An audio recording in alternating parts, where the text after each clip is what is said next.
Hi friends, in the last two lessons we were discussing about uh, how we can restrict data entered in a cell, that is data validation of whole number, text, and how formula can be used to restrict the data entered into a cell.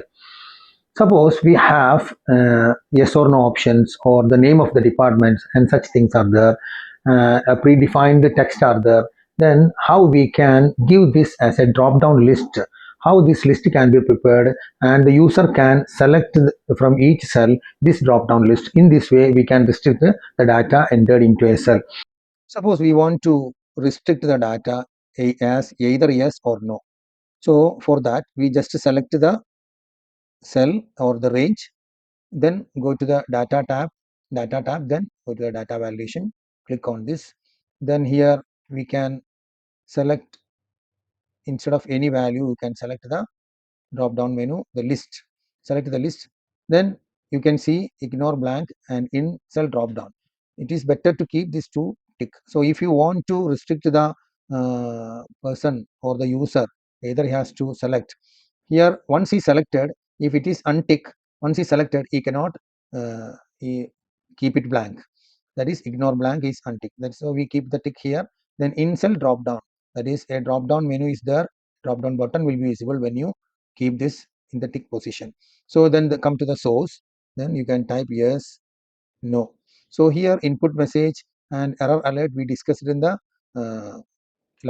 previous lessons, that is when we discussed about the whole number validation. So please go to lesson 25 to watch about this if you are first viewing this lesson. So then we can go to click the OK, then select here. You can see a drop down button here, you can click on this. Then when you click this you can select yes or no. This is the option here. In all the selected range will be there is a drop down menu, you can select these options. In the similar way we can make a drop down list of the department. Select the range, then click on the data validation. Then again from the allow part, click on the select the list as earlier. Then in the source we have to type in the alphabetic order. In what order you are typed here, that will be in the drop down list.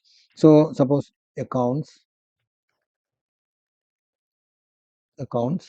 then finance, then suppose HR,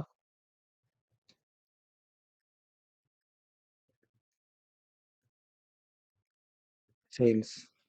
Okay, suppose you in this order it will be displayed. Suppose you have given finance first, then that will be displayed in the drop down menu as the first entry. So okay, you can click OK. Then again you can select from here as early.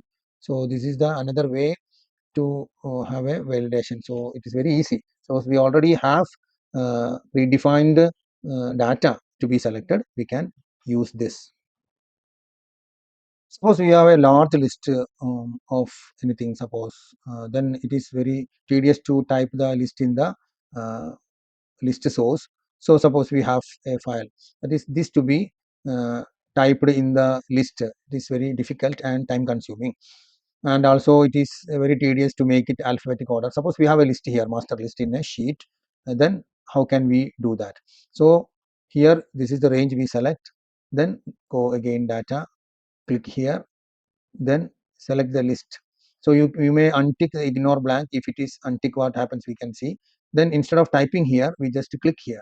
There is a up arrow here, you can click on this, then you will be asked to select the list. So okay, you can select the master list, it should be in the alphabetic order, then only we can easily select from the drop down menu. So again click here, then click OK. Similarly here also we can do the same thing. Then list, tick the untick the ignore blank, select the list from the sheet here, master file, and select here. Okay, then you can see this is the source is master file, that is a sheet name, then there is a exclamation mark, and this is the range we selected. So okay, then click here, okay, then again click OK. So here we can have this, so we can select this. So since we have untick the ignore blank, we cannot delete this. Suppose you delete, and see there will be error message. How to customize this error message we discussed in the lesson 25.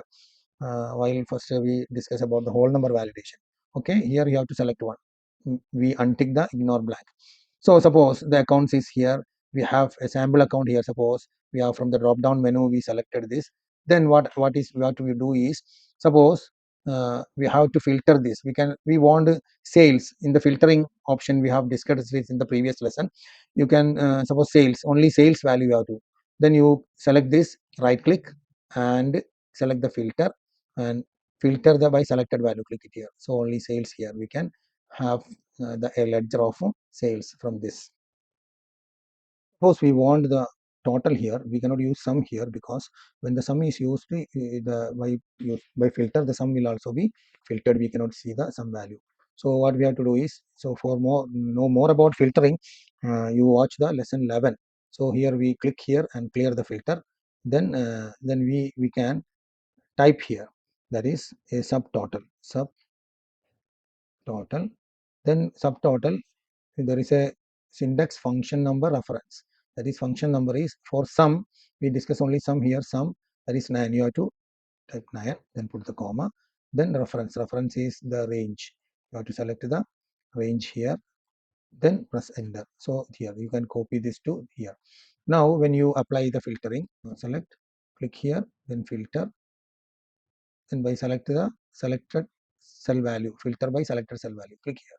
So then here is the subtotal here. Okay, in this way we can easily have a ledger also in the accounts from the same sheet. So if you want to this clear, you watch lesson 11 for know more about filtering. Suppose we want to clear this drop down list from this selection and we want a blank range here, cells here. So one method is you select this, then go to the data validation and you can click the clear all. Here as a clear all, you can click on this, then click OK. So it is clear. Data already selected or entered won't be cleared. You have to select it and press the delete button. So it is cleared. Suppose this is okay. Suppose we have in many cell in the sheet, we have this drop down list and we have to clear the entire drop down list. So each and every one select and clear is not good, and we won't remember where this selection is there. Then what we have to do is, you go to the home tab. Here we already in the data tab. Now go to the home tab, click on the home tab and come to here. You can see find and select. Click on this. So a drop down menu comes. Then you can go down. There is a data validation. In the find and select, click on the data validation, and wherever we have given that is data validation, it is selected. So then you can go to the data tab and click on the data validation. So then a warning message comes. The selection contains more than one type of validation. Erase current settings and continue. So you can erase the enter data validation. Click on OK. Then this menu comes. Again you have to click OK. And click OK. The menu drop down list disappears. The value will be there. So if you want to delete the value, then you have to select it. And as usual, click press the delete button. Okay. So in this way we can clear the data validation or drop down list without clearing the data, or otherwise you have to clear the data by pressing the delete button. So let us wind up the class here.